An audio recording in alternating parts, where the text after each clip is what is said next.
ಬೋಧಿ ವೃಕ್ಷ ಹಾಡು ಪದ್ಯ ಕಂಠಪಾಠ ಪದ್ಯ 10ನೇ ತರಗತಿ ದ್ವಿತೀಯ ಭಾಷೆ ಕನ್ನಡ. ಏಕಾಂಗಿಯಾಗಿ ವೀರನಂತೆ ಮಧ್ಯರಾತ್ರಿ ಎದ್ದನು, ಮಡದಿ ಮಗುವ ತೊರೆದನವನು ಅಡವಿದಾರಿ ಹಿಡಿದನು. ಅರಮನೆಯ ಮೋಹವನ್ನು ಹರಿದು ಹಾಕಿ ಹೋದನು, ಗೊತ್ತು ಗುರಿಯೂ इल्लदंते कत्तलेयल्ली ನಡೆದನು. यहाँ पे देखिए बोधि वृक्ष हाड़ू एक पोयम है जो कि आपको मेमोराइज करनी है, जो कि 10th क्लास से द्वितीय सेकेंड लैंग्वेज कन्नड़ा से है. एकांगियागी वीरनंते मध्यरात्रि ಎದ್ದನು. एकांगियागी मतलब अकेले, वीरनंते मतलब बहादुर की तरह अकेले आधी रात को उठकर मडदी मगुवा तोरदनवनु मतलब मडदी मतलब बीवी और बच्चे को छोड़कर अडविदारी हिडिदनु. अडवी मतलब जंगल के रास्ते को चला गया.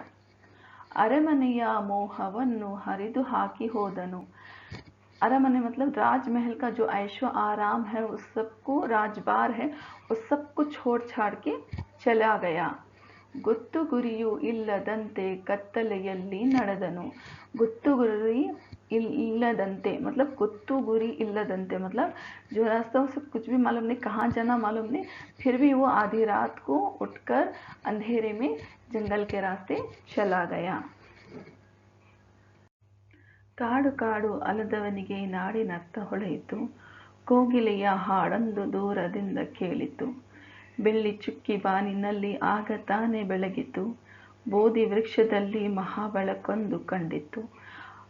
काड़ू काड़ू अलदवनिगे नाडिनर्थ ಹೊಳೆಯಿತು मतलब काड़ू काड़ू जंगल दर जंगल भटकते भटकते उसे ज़िंदगी की सच्चाई और अपने मुल्क की अहमियत का पता चला. कोगिलेय हाडंदु दूरदिंद केलितु, कोयल की मीठी आवाज़ का गाना उसे दूर से सुनाई दिया. बिल्ली चुक्की बानिनल्ली आग ताने ಬೆಳಗಿತು मतलब एक तारा आसमान पर उसी वक्त चमकने लगा. बोधि वृक्षदल्ली महाबेಳಕೊಂದು कंडितु. बोधि वृक्ष मतलब जिस पीपल का झाड़ जिसके नीचे गौतम बुद्ध ने तपस किया था, उसे महाबेಳಕೊಂದು कंडितु मतलब महा नॉलेज का उसे बोधि वृक्ष के नीचे उसे नॉलेज का एनलाइटमेंट हुआ मतलब उसे नॉलेज की रोशनी मिली करको. अगर आपको मेरी वीडियो पसंद आए तो लाइक करें, शेयर करें और सब्सक्राइब करें. Thank you.